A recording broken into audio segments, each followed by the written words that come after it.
ఓం గురుభ్యో నమః. ఓం శ్రీమాత్రే నమః. నాగపురాణం 4వ అధ్యాయం. సుమిత్రుడు గంగా తీరమునకు ప్రయాణము. పార్వతీదేవి శివుని మాటలను విని, స్వామి, మరి గురు కన్యా సంగమం చేసిన ఆ సుమిత్రుడు సుదేవుని శిష్యుడు, అతడేమైనా వాని వృత్తాంతము ఎరుగగోరుచున్నాను, దయించి దానిని వివరింపుడని త్వరగా శివుడిట్లు పలికెను. పార్వతి, సరైన ప్రశ్నను అడిగితివి, వినుము. సుదేవుని శిష్యుడు తాను చేసిన గురుపుత్రికా సంగమునకు పశ్చాత్తాపడిను. చనిపోదునని తుదుకు తనలోని బాధను భరింపలేక గురువు వద్దకు వచ్చి నమస్కరించి ఇట్లు పలికెను. గురువర్య, పూర్వము నేను మీ వద్ద చదువుకున్నప్పుడు సమిదలు మొన్నగు వాటికి అడవికి మీ ఆజ్ఞ చేయపోతుని. కుమార్తెయు బంధితో నాడుకొనుచు నాతో మీరు చూచుచుండగానే అడవికి వచ్చినది. అచ్చట నిర్జనమైన ఏకాంత మనోహర ప్రదేశమున నన్ను తన కోరిక తీర్చవలసిందిగా బలవంత పెట్టినది. నేను అందుకు అంగీకరింపలేదు. అప్పుడు ఆమె, పోయి నీవు నా మాట విని నన్ను కోరనిచో నేను ఇచ్చట నా ప్రాణములను విడిచదును అనగా బలవంతంగా ఆత్మహత్య చేసుకుందును అని చెప్పాను. నేను లేకుండా నీవు ఇంటికి పోయినచో నా తండ్రి నా కుమార్తె ఎక్కడా అని అడగగా నీవేమని చెప్పగలవు? నీ గురువైన నా తండ్రి నా అందరి ప్రేమించి నిన్ను తప్పక శపించును. మూర్ఖుడా, అప్పుడు నేనును మీ శాపములకు భయపడి ఆ అరణ్యమున నీ పుత్రికతో ఉన్నాను. తరువాత ఈ విషయమును మీకు చెప్పుటకు భయపడి తిని నీ కుమార్తె చేసిన ద్రోహం వల్ల నేను పాపమును పొంది తిని దయించి క్షమించి పాపముకు ప్రాయశ్చితమును బోధింపుడని ప్రార్థించను. సుమిత్రుని మాటలు విని సుదేవుడు కొంతసేపు విచారించి ఇట్లు పలికెను. పోయి నీ మిత్రుల ఒత్తిడిలోనే చేసిన పాపమునకు ప్రాయశ్చితము అడుగుచున్నావు, వినుము. అన్య నదులలో మిక్కిలి యుక్తమున్నదే అయిన గంగా తీరమునకు పోయి 12 సంవత్సరముల పాటు తపమాచరింపుము.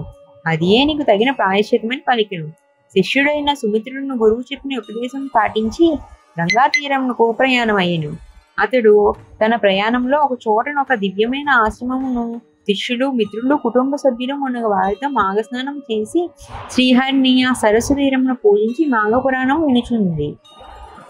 సుమిత్రుడు వారికి నమస్కరించి, మీరు చెయ్యి వ్రతం ఇట్టిది, దయించి వివరింపుడని ప్రార్థించును. ఈ వ్రతమునకు ఫలమేమి? దీనిని చేసించో నీ లోకముకు వెలుగును. మీరు పూజించినది ఏ దైవమో దైవించి చెప్పడని అడిగాను.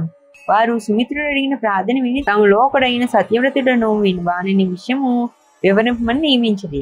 సత్యవ్రతుడు సుమిత్రునితో ఇట్లా పలికెను. పోయి శ్రద్ధగా వినము. సూర్యుడు మకర రాశితో ఉండగా మాఘమాసమున ప్రాతకాలమున నది సరస్సు మునగు వాణియందు స్నానం చేసిన వాడు శ్రీహరికి ఇష్టడగును. ఇట్లు మాఘమున ప్రాతకాల స్నానం చేసి తీరమున శ్రీహరిని అర్చించి శ్రీహరి మహిమను వివరించి పురాణమును వినుచు మాఘమాసమంతయు గడుపుట పుణ్యప్రదమైన వ్రతము. మాఘస్నానం చేసి తీరమును తులసి దళములతో మాధవును అర్చించిన వారి పుణ్యం అమితమైన సుమ.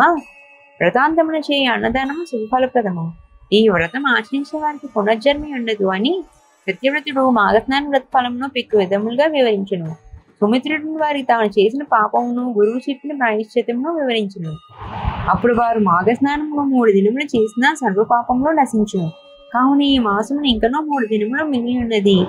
ఈ 3 దినములు మాఘస్నానం ఆచరించి ప్రాయశ్చితంగా గంగా తీరమున తపం చేయమని సుమిత్రునికి హితము పలికిరి. సుమిత్రుడు వారి మాట ప్రకారం మాఘమాసం చివరిలో మిగిలిన 3 దినములను మాఘస్నానం చేసి గంగా తీరమునకు పోయి ప్రాయశ్చిత తపం ఆరంభించును. నిశ్చలమైన అతని తపము తీవ్రమై వర్ణింపరాని తీరులో నుండును. ఈ విధంగా 12 సంవత్సరములు గడిచినవి. అయినను అతను మానక అతడిట్లు తపమాచరించు చక్రపాణియవ శ్రీహరి కృపా విశేషం నుండి అనుగ్రహీతుడై మాఘస్నాన ప్రభావంచే గంగా తీర తపశ్చర్యచి కేవల ప్రాయశ్చితమునే కాక మోక్షమును కూడా పొందెను. పార్వతి, నీవు అడిగిన సుదేవ శిష్యుడు సుమిత్రుని వృత్తాంతమును పూర్తిగా చెప్పి తిని సుమిత్రుని పాప వినాశమును పుణ్యప్రాప్తిని వివరించి ఈ కథను మాఘస్నానం చేసిన వాడు శ్రీహరి పూజానంతరం ఒకసారి చదివినను వైకుంఠమును చేరును. వాని పితృదేవతలను తమ పాపములు పోగొట్టుకుని వైకుంఠమును నుదురు. ఛందోవిహీనమైన మంత్రము, ఓంకారం లేని తపస్సు, మాఘస్నాన పూజాదులు లేని ధర్మాచరణ వ్యర్థములు సుమా అని శివుడు పార్వతికి వివరించును. ఇంతటితో మాఘపురాణం 4వ అధ్యాయం సంపూర్ణము. ఇంకా మరెన్నో పురాణాలు, ఇతిహాసాలు తెలుసుకోవడం కోసం మా ఛానల్ని సబ్స్క్రైబ్ చేసుకోండి.